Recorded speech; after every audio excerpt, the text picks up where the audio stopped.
Hello, welcome to the first AGS Inspire Leadership Development course.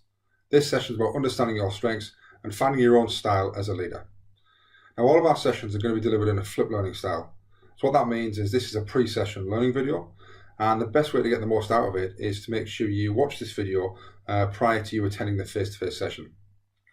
Now, the best way to do that is to feel free to pause, rewind, watch it again, take some notes, speak to your colleagues about things, and basically reflect on the things that I'm going to pose to you in the video, because they're going to be really, really important for you to have thought about before you attend the session itself.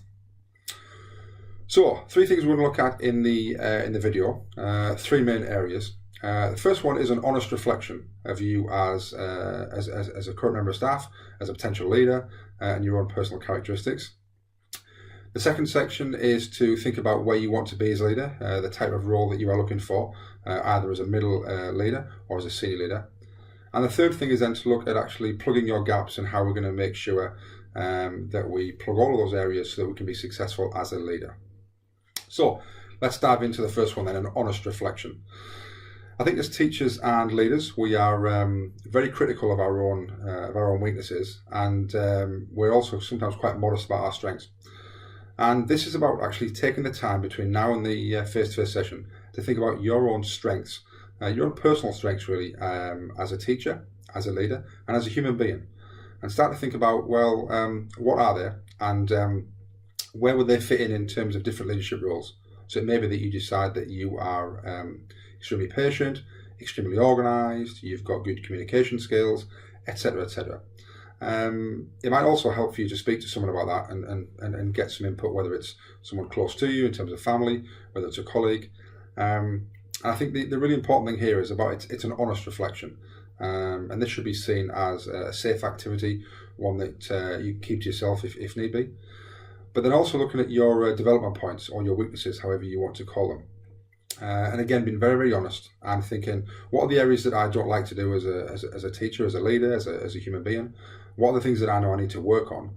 And it's all very well and good pushing those to a side and not wanting to do them because we don't like them. But ultimately, as a leader, you'll be found out if you don't do them and you don't practice them. So that's the first real stage as a leader, is to do a real honest self-assessment. What are my strengths? What are my areas for development? And what are the things that I certainly need to work on? It may be useful to write those down. And you can do that either as a spider diagram, a brainstorming activity, mind map, a bullet point list. Ultimately, whatever suits you, as long as you can then start to take the time, sit down, and really think about yourself rather than your students, which you may not have done for some time with having all your concentration on your students.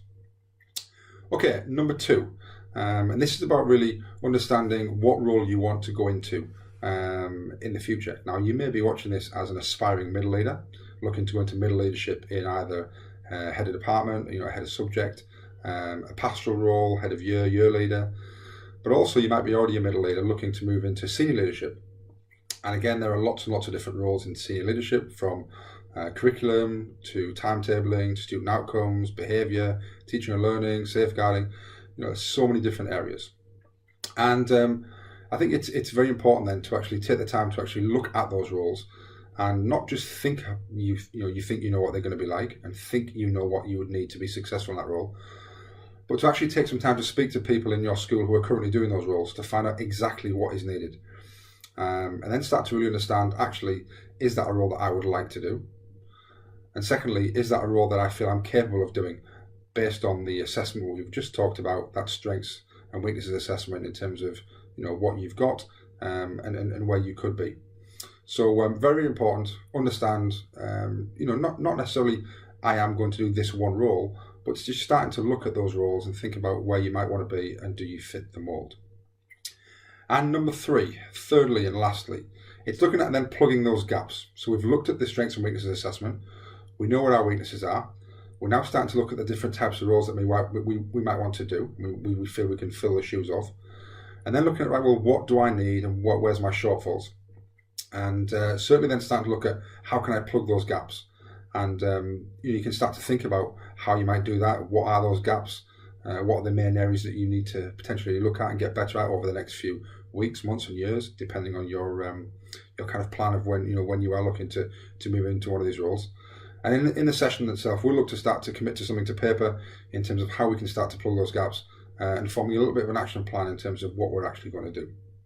So 3 things to do, and making sure that you do take time to sit down and reflect on your own personal journey, your own ability, your own strengths and weaknesses, your characteristics, and your thoughts moving forward. I think that as leaders, we do that, we don't do that enough.